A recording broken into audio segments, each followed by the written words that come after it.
Perfect. Hello, everyone. My name is Susanna Harris, and thank you so much for joining us today. Hi, everyone. My name is Fay Lin, and welcome to Grad Chat. Today, we're going to be talking about adapting to change in grad school. Yeah, so this is a tricky one because, of course, right now, if you're watching live or you're watching within hopefully just the next few weeks, everything is changing constantly. And it feels like every time you turn on the news or open Twitter or, just get those notifications on your phone, who knows what the next thing is going to be? Who knows what it's going to look like in a month, because we can look back a month, 2 months, 3 months, and I don't think anyone would have predicted where we are today. So we wanted to talk about change and adapting to change in grad school. And one of the really important things to remember is that things are always changing throughout our lives, throughout grad school. And we want to just start out with kind of what things have we already dealt with that have gone through change, because right now, the change that we're experiencing, it's hard to see where this is going to go. It's pretty much impossible to see where this is going to go. But we can think back about the times that we have dealt with change. We've overcome some of our fears with that, and we've been able to see what happens on the other side. So, Faye, what kind of changes have you gone through? Are there any pieces of change that have really happened for you in grad school that just stick out? Yeah, so the main story that comes to mind that I've shared openly on Twitter, and I'm sure through these grad chats I've also shared, is that for me, starting grad school meant moving across the country from New York to LA. I'm currently at UCLA doing my PhD in biochemistry. And moving is always very difficult. I think moving geographically really far away has its challenges. And for me, it meant moving away from any friends, family, and moving without a partner and just not having any sort of personal contacts in this new place was especially daunting. So you think about that sort of change, and I think one of the obstacles was also logistically. You think about being an adult. I have to set up an apartment. I have to learn where the grocery store is. And all of these living tasks on top of, I have to learn what grad school is going to be like. And I think oftentimes I think about moving, and I think we often kind of don't talk about it as like a difficult change. We kind of brush it off as like, oh, we're adults. It's just something like everyone does it, right? Like, oh yeah, you have to move. Exactly. We do brush it off and don't really talk about how it can be challenging and also very different depending on your personal situation. You can struggle with all kinds of different challenges when it comes to moving. And so I think one thing to think about is just validating that uprooting yourself is a big challenge, and it's something that we all do, but or may do at some point in our lives.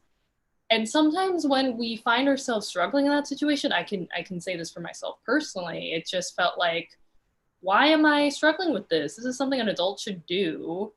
And I'm just not strong, or like not a good grad student, or especially in grad school when people do uproot themselves and move, but I don't think anyone really talked about the challenges of like making new friends, or like me asking people where the grocery store was. People kind of brush it off. It's like, oh, of course it's over there. Aren't you an adult? Like, yeah.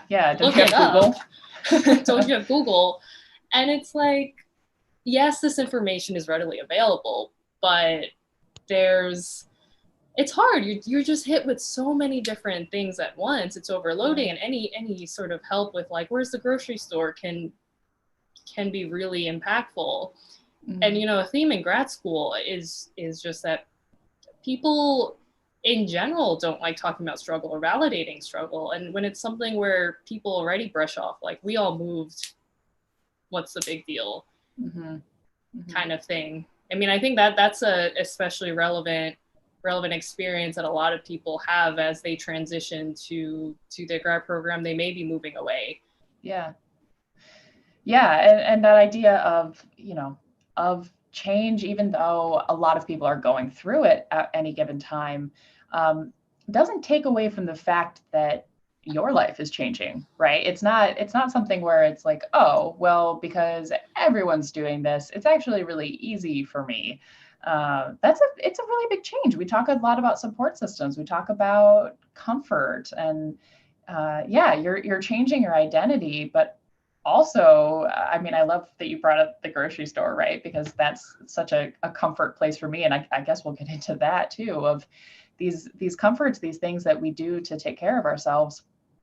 All of this has to reorient, and yeah, it's certainly not helpful when you talk to folks, and it's like, yeah, isn't it exciting to have the change? Of course, it's exciting, but there's also a lot of it that I think we just take for granted is going to be fine. Yeah. Yeah, definitely. I think especially when we talk about, with this specific example, I think just day-to-day tasks. If it's like moving here, for example, LA is a really car city, moving here without a car and then navigating how to pick up groceries without a car, having to walk a lot of hills, or like all of these little day-to-day things that if you do share with people, sometimes it feels like, okay, I'm just complaining about being a person dealing with regular stuff. And I think we need to be more supportive of each other. That day-to-day life and day-to-day change is something that we can at least talk about and support each other. Even the little things can make the difference. You're in a new place, and like moving into the new apartment, I'm thankful it was at least furnished, but I'm just like, I don't have a blanket this first night. Like, it's scary. Scary stuff, and we don't talk about it. And so definitely. Yeah, I mean, I think that's a good point, is like just talking about change and just admitting that it's hard is so important. And realizing that everybody is going through some sort of change. And I think another difficulty is it's not like when you go into undergrad, right, where the majority of people are in a very similar stage of life. And I've heard from people who are like alternate students, of someone who's an older age or has a family already, of having a really hard time because they're going through very different changes. But generally in undergrad, most people are coming in having just recently gotten out of high school, and they're all going through that same transition of like, how do I be an independent human without my parents? And there's something really comforting about having people who are going through the same changes as you. And in grad school, you mentioned that you moved without a partner and that was really difficult. I actually moved with a partner at a time. He and I are no longer together, but we set up our entire life together. I moved from Iowa to North Carolina. I didn't know anyone down here initially, and so that was like, that he was part of my home when we moved down here. And so that was something that I think was like 2 years into grad school that we ended that relationship, and it was a very good choice. But still, I mean, it was a brand new transition for me directly in the middle of grad school, where I kind of had that second wave of, I lost a really big support system that I had been leaning on for a long time. So yeah, I think, I mean, we're all going through different things, and that's really what's cool about, we got a bunch of questions in Instagram about, these different changes. But we've got a good one already in our live chat. Sean Lewis says, did your graduate school do anything to introduce you to other students in your cohort? And was the cohort helpful in easing the transition at all? I'll let you go first on this. So like, did UCLA do stuff to kind of build a mini community? Was this helpful?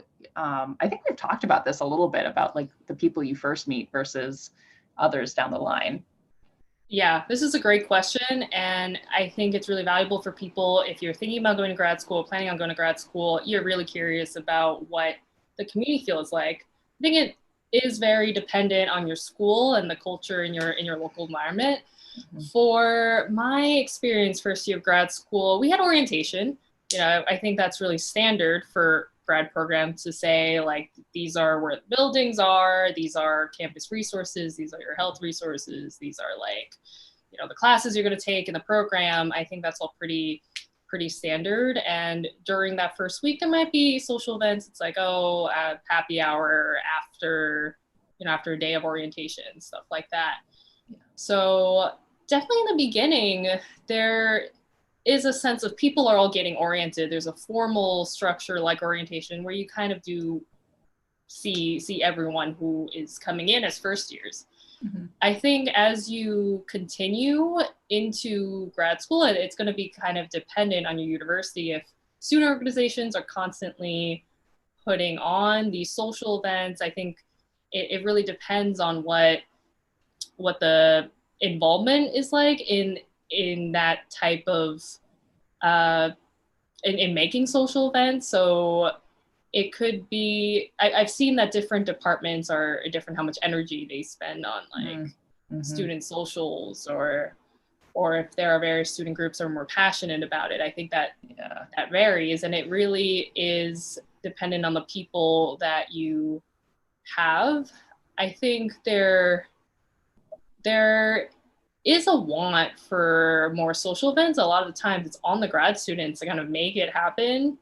And when you're already adjusting to grad school, it's like a lot of stuff happening already. But what I found in grad school is that if you want a community, you do have to work for it. I mean, this is true for really anything after undergrad, where undergrad, as you mentioned, is a very different environment where a lot of people are in the same boat coming in, and a lot of people are looking to find community, and that a lot of energy is spent toward that in undergrad. Grad school, and really in a lot of environments after undergrad, you have to be the one looking for community, or if you're the one planning events or going to events that aren't advertised by your department.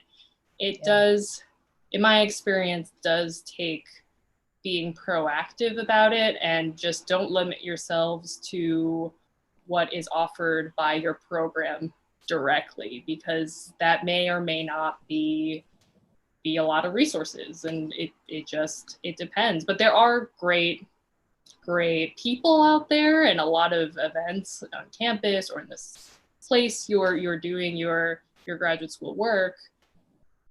It takes a lot of initiative, I think, and be proactive to get connected.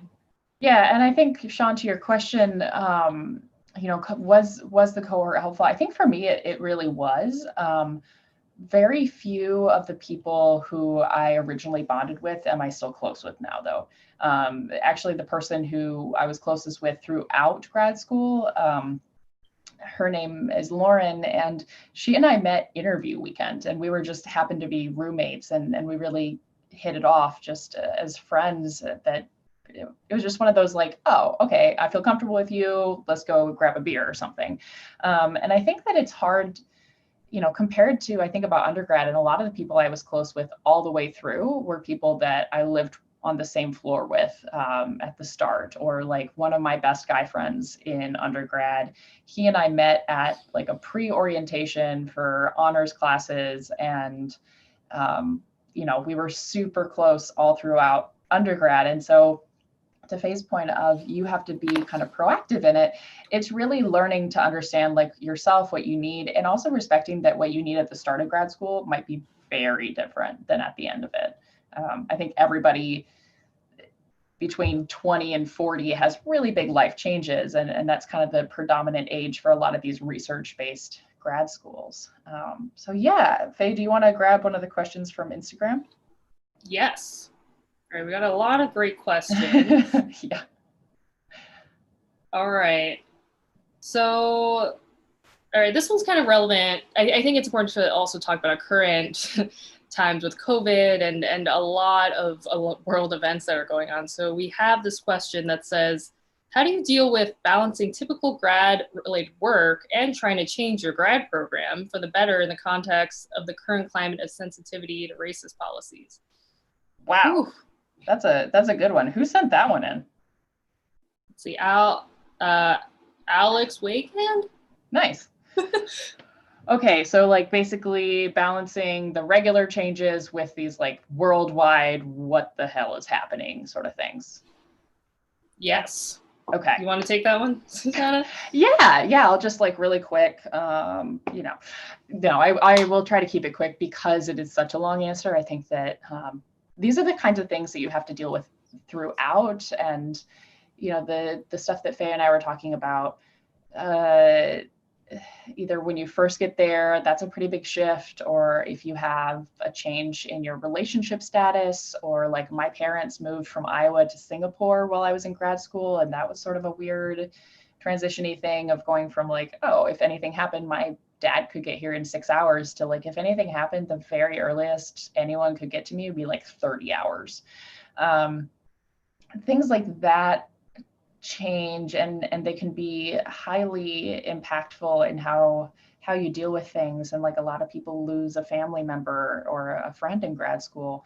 And so I think one of those things is that point of like, a lot of people go through this. And so it's really helpful to reach out to somebody, or to just kind of, be as honest and open as you can. That doesn't mean if you have some sort of family trauma, you need to tell everyone. Like, no one else deserves to know that. You can be the one to decide who gets to know that, but finding people who you can talk to and having them say like, yeah, this has happened, or this happened to my really good friend. I think that's useful. And then also, I think one of the mindsets we get into is like, I've just got to get through grad school. Once I get through grad school, everything's like, then my life will settle out. And I think it's actually, in some ways, grad school is like this like intense playground that prepares you for outside life, right? Like, there's all these different obstacles, there's all these different pieces. It can be really overwhelming, but at the end of the day, there's some structure to it. And so for me, I felt really stressed out, of course, when COVID hit, and like, my parents are far away and they're a little bit older, and I didn't know what the job market was going to be like. But I was like, okay, I'll just get through grad school. And I came out and I was like, oh shoot, I don't have health insurance anymore. Or like, I don't have a regular doctor anymore. I have to find that. And looking at how do I do a payroll thing? What are all these new things? And so there were pieces of grad school that actually helped me get through those changes that I didn't realize. So I would say, in terms of balancing these different pieces, it's about realizing that they're all changes, and kind of believing in yourself that you can, whether it's an immediate change or a longer term change, that you've gone through changes in the past, you can keep getting through them if you get the support you need, and if you use the resources you do have. I love that. I think I love the idea of recognizing that change is something that happens, that we can't really predict what kind of change is going to happen. And as a result of that, I think a lot of how we handle change is internal, and the skills that we learn. You describe grad school as this like intense playground where we do end up learning a lot of skills on how to adapt to change. So I think this idea that it's really internal, how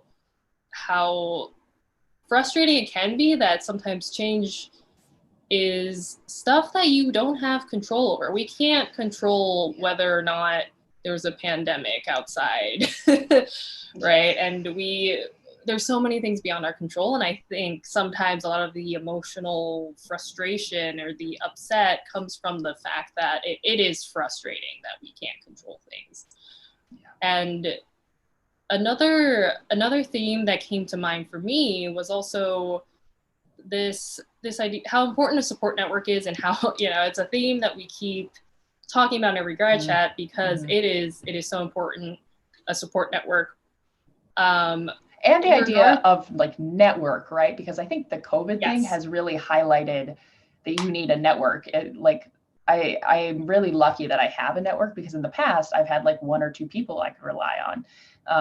And right now, a lot of my friends are doing well, but early on in the pandemic, a lot of my key people who I would normally reach out to and be like, I'm struggling, they were also struggling. This was like, everyone at once started struggling. And so if I didn't have that network, no one else could lean on me either, because I would have been like totally unsupported. No, key is the fact that network is in support network. And it's something that took me some time to realize the significance of the word network. So a couple things I do want to say about support networks is one, for something that I thought about was that when I first moved, for example, and I didn't have a support network, it did feel like, did I not deserve a support network? I see other people maybe moving and having friends already from the start, or moving with a partner, or having family around. Yeah. And just the contrast between my experience and theirs, it did feel like, well, I don't have this, but they have it, and it seemed to maybe become easier for them. And I kind of misinterpreted that as I don't deserve support network, or it takes me so much more time and energy to build one because I don't have one right now. Why is that? And that's kind of unfair. That mindset I kind of fell into when I first moved, for example. And I think it's something common that other people also experience. And something I learned was just that it doesn't have to do with whether or not you deserve a support network. Everyone deserves support. Sometimes it just comes down to luck, your specific life path, what change is thrown like in your life that you have no control over. Yeah. A lot of those factors impact whether or not you have a support network, and it doesn't have to do with deserving, which is something. Right, like this is so important for when you are going through change, right? Is to acknowledge that, and especially when you're talking about the early changes, you don't necessarily have that support network built in, and so it's like it's so many things at once.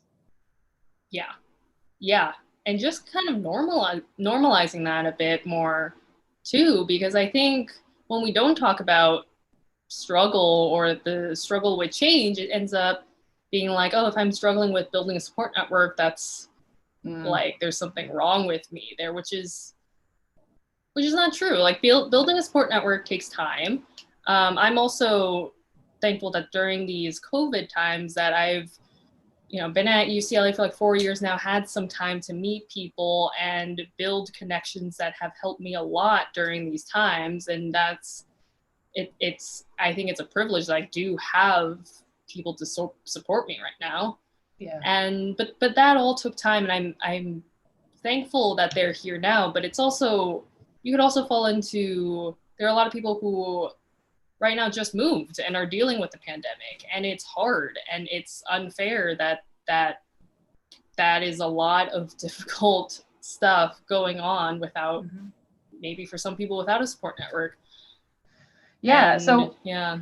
Related to that, we've got a question from Suyash Sue Traveler, saying, how is completing your PhD or getting through your PhD without your supervisor physically around you? What for you, like you're still in it, and so you're still seeing how changes are occurring. So yeah, how have things changed now that you're not in person? Yeah, how has the grad student experience changed now that we're all social distancing? Yeah. And I think when a lot of grad students have a different experience when it comes to their specific lab environment, and I think depending on who your lab mates or advisor are, the culture might be different as far as like how much virtual social interaction you get. And it could be a lot more interaction, a lot less interaction, or it's just a whole range depending on the people that you work with. And I think something that comes to mind for me when being a grad student, still looking to interact with, if it's your advisor, your fellow lab mates, that a lot of it also comes down to you taking more initiative to maybe say, can we do a Zoom call? Can we, I have a question, send an email about it? Because I mean, usually in person, maybe you can walk up to them in person and ask if they're at their seat or something, or you see that they're not busy.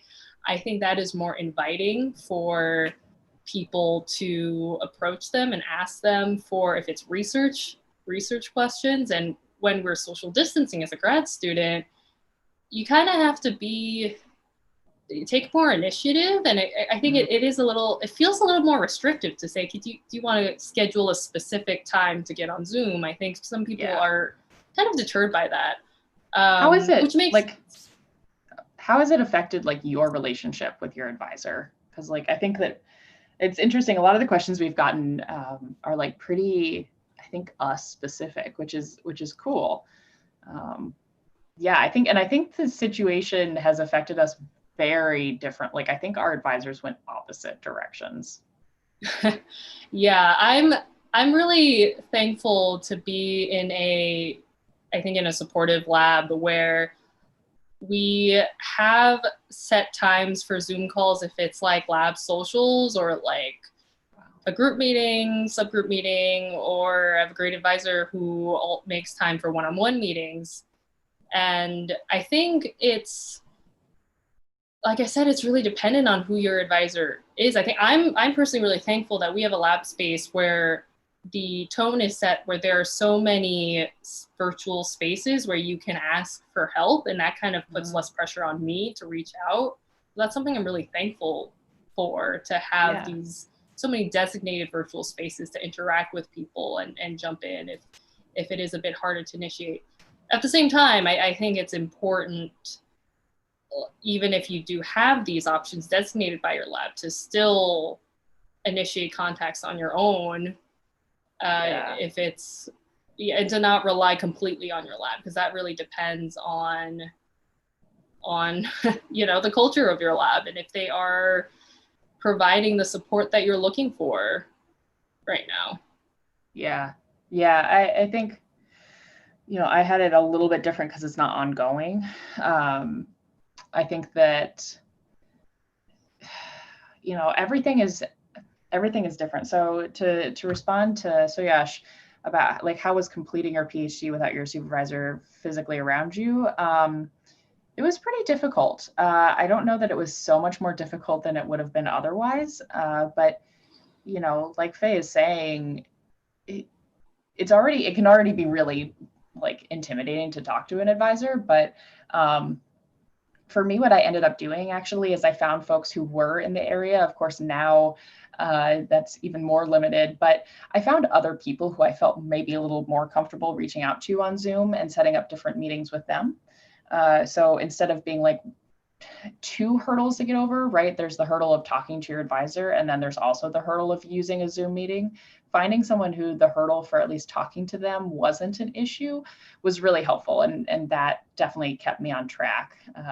But yeah, totally what you're talking about with just it's so much more pressure. Like, we've talked about it, right? As friends, the difference between being like, hey, do you want to like go grab a coffee, is versus like, hey, would you like to schedule a Zoom call between 2 and 7 p.m. on Friday? It's not the same.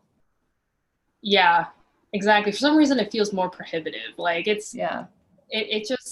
feels like you're bothering someone, or you're like, can you make a very specific time in your schedule for me? It's just a very, I don't know. It just feels like so much more effort compared to passing someone in the hallway and being like, I'm going for lunch, you're going for lunch. Let's catch up, or let's talk science. If it's science that you're looking to talk about.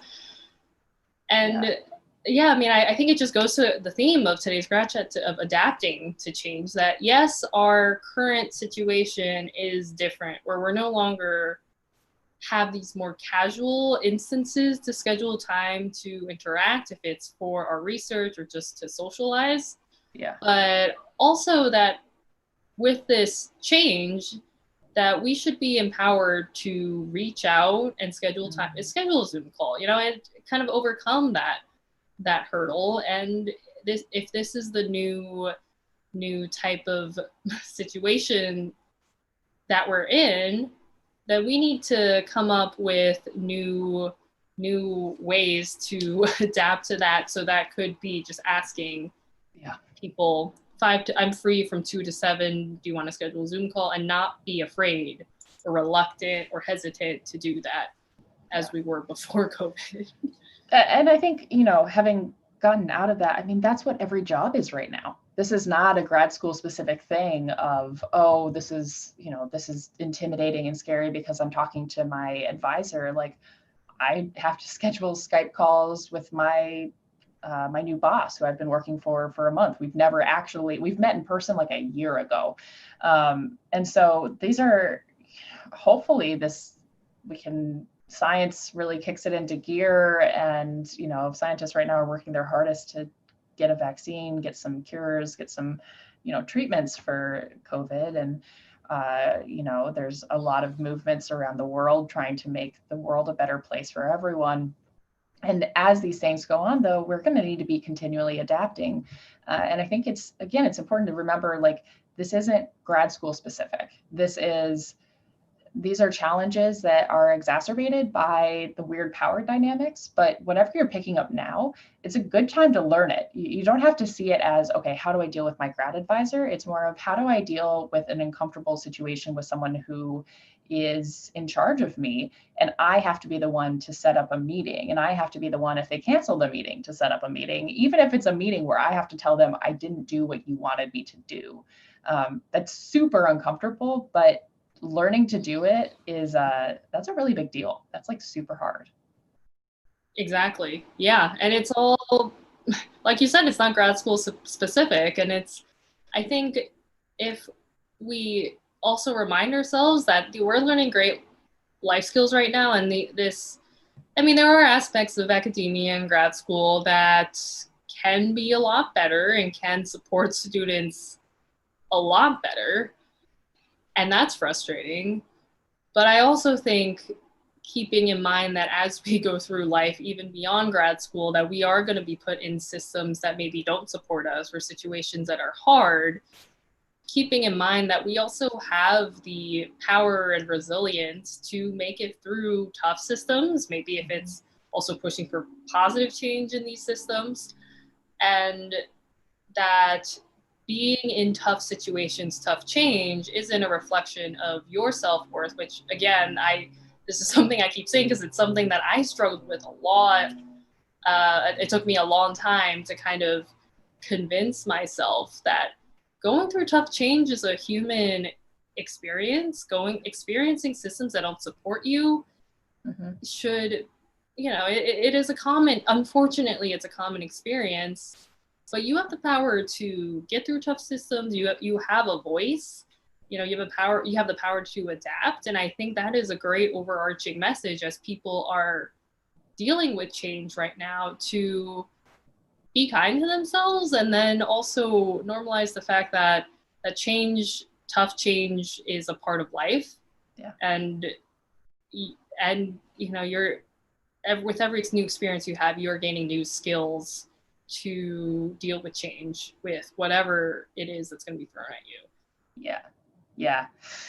I mean, 100%. And I think also that idea of, like, change is going to keep happening. My new boss says shift happens, like, you get it. But also this idea that literally shifting is just a part of life. And so I think what I learned in grad school is I'm a huge planner. I love planning. And the thing with doing experiments is that you can only plan so far out and have any certainty. So you kind of plan for what would the next step be. And, like, let's say, these are the two outcomes I'm expecting. What do I do after this versus this? And also understanding there could be 10 variations in there.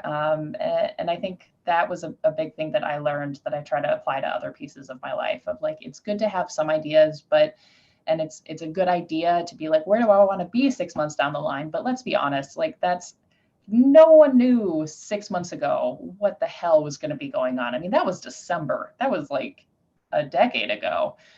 So sometimes if you can look down the line further, but also don't feel bad if you're looking at it just like, I want to get through today, because just get through one day at a time, and you'll be able to look back and say, like, wow, I'm looking back right now. I'm like, oh, I graduated in a pandemic. That's pretty cool. If someone told me that at the start of my PhD, that, like, these are the things you're going to have to go through, I would never have started it. But I'm really proud of myself that I got through a lot of those really big changes. Yeah, that's another another great point you made about how it's important to plan and to see, maybe make long-term plans about where you want your career to go, where you want your, like, what state do you want your research to be in, maybe in 6 months from now or whatever, making those longer term plans. I think that's also an important point to bring up here too, where, like you said, we did not expect to be here 6 months ago. And that is, that's how it played out, and that is also okay. And it's like, if your plans 6 months ago changed, it makes a lot of sense, and that's nothing on you, right? That's just how sometimes change is thrown at us, where something completely out of left field comes in and disrupts this plan, this really great concrete plan that we had. And just like telling people to be kinder to themselves if they if they experience disruptions in their long-term plan, and not to take any blame for that, because it's really beyond your control how, right, our current state of events are really beyond any one person's control. Yeah, and I think, and you said, like, don't take any blame, but also, like, try your best not to accept blame. Like, having a support network is really helpful with this, because you can kind of talk to them and say, like, hey, is this on me, or is this something else? Because it did make me think of something that is currently going on, where it was this, like, well, you were supposed to do this. Why did you not do this in March? And I'm like, why do you think I didn't do that in March? I don't know. It sounds like the March we were planning in December is a little different than the March that actually happened. Academia is not known for its empathy, and you are going to have to be the person to stand up for yourself and to remind yourself, like, not even necessarily standing up to that person or to the external voices saying you should have done this. I should is my least favorite word ever. So just not even accepting those, just saying, like, hey, I accept that that's their feeling, and that's probably some frustration on their part, but it's not reflecting the reality, and they are not considering these different pieces. They'll never understand all these different pieces. So I accept that that's their feeling, but I don't accept that that is the reality of the situation. That is so important too. You're always going to come across people who maybe will not support you or will not be compassionate toward your experiences or try to understand your experiences. And that is frustrating, and that is painful. And I think it's important to know how to navigate being in environments where these people are around, unfortunately. And like you said, it's so important to recognize that their lack of awareness about other people's experiences does not invalidate what you're going through at all. And it's more to do with them than it is about your strength. Or, I mean, sometimes I've heard people say really, really horrible things, like, oh, like, should is also I hate the word should. Like, oh, you should have planned for this back in March. And it's like, no, who would have planned for this back in March? Like, just recognizing people who, honestly, that's a really unproductive thing to say. Like, you're one, making people feel bad for not anticipating something beyond their control. Yeah. And then you're also not even being productive. It's like, if you want to help someone make a plan that's going to work, don't blame them for something that happened in the past that isn't even their fault. Yeah. Right. Yeah. And recognizing the signs of, like, this is not helpful to me. This person just doesn't know how to be a supportive person that actually makes things happen and takes action to improve the current state of events. This is just not worth my time. Yeah. This is just somebody who wants to be right. And yeah, academia is full of that. But I think the stuff that we've covered today is, like, going through change, adapting to change is something that's going to just keep happening throughout your life. And grad school can make it really difficult because there's a bunch of things changing all the time. Your coworkers are changing, your support network is changing, and there's not a lot of guidance for what to do when these changes happen. But you are learning a lot, and that idea of having those support networks and having that empathy towards yourself and creating these smaller spaces where even as the external world changes, you do find a bit of stability in terms of support and you feel confident and capable that you can keep going into all of this. Yeah. So Fay, do you have any like last minute advice? Let's say somebody right now is just, they're watching this and thinking, okay, but like what's something that I can do this week? You know, like are there any tips that you have about what could somebody do who is really worried about change right now? Yeah. Yeah, and it's really hard to give like a one solid piece of advice because everyone is experiencing such different types of change. But themes that come to mind, or I think we touched upon this one, recognize it's not your fault. Like things beyond your control, recognize that they are beyond your control. Don't take blame. Don't put blame on yourself for not being prepared or maybe a plan going not the way you planned. A lot of the times for me, in my personal experience, I've accepted or put a lot of blame on myself for things beyond my control. So I think that just is one concept that I want people to internalize, is that change is a very normal thing, and it's kind of, it affects people so differently. Some people might all of a sudden be going through really, really intense change that where other people may still be stable. And I think whatever it is that you are facing, just keeping in mind that sometimes it's out of my control. It's not my fault. I'm going to do my best to deal with this new thing that I haven't faced before, and that I'm a strong person and I can be resilient. I think are like mantras to tell yourself with whatever you're going through. Yeah. That like you can do it. Yeah. Regardless of what it is, remind yourself of your strength and getting through it. Yeah, I love that. Well, this was awesome. We're definitely going to do a chat next week. I wanted to drop in here for the folks still listening that we are going to start inviting people on. So if you have suggestions of who we should bring on, we kind of want to just talk about, keep bringing up these maybe under discussed, that's not a word, but the underappreciated pieces of grad school that are really, really difficult that we might not talk about as much.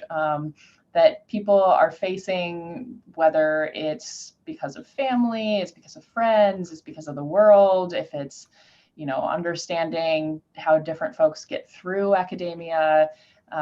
Just love to chat about different things. So if there are people that you think, hey, I want to see them have a discussion, or feel free to nominate yourself. Grad students never, ever, ever like suggest themselves. If you're an academic, if you're someone who's gone through grad school or someone who's going through it, let us know. We're going to drop a link to the little sign up thing if you want to sign up and potentially get a spot to chat with us. But yeah, we'd love to talk with more people. It's always really fun to see these things come in. Phonetical brought up that, wow, no notification. That might have been on the part of the YouTube app itself, because I don't think I put out a notification through YouTube. Please go ahead and like and subscribe. If you subscribe, we'll try to make sure that there is a notification. Once we get to 100 subscriptions, we can have our own little handle. But also follow Fay and I. I think Fay and I, we put out a little notification yesterday. There was something that we put out today, and also PhD Balance put that up on Twitter and Instagram. So but yes, you're absolutely right. We are going to be doing these every single Saturday at 3 p.m. Eastern, noon Pacific, 7 Universal Time. I'm out of conversions. But thank you all for joining in. And just a reminder, my name is Susanna Harris. It's really cool to talk to all of you. And my name is Fay Lin. And I just want to reiterate, self-advocacy is so important, not only in grad school, but in professional development and just in life. So just please be empowered to nominate yourself if you want to be a guest and advocate for yourself, because we want to hear your voice, and it's going to be really exciting to hear what different people have to say. Absolutely. All right, everybody, happy Saturday, and we will talk to you very soon.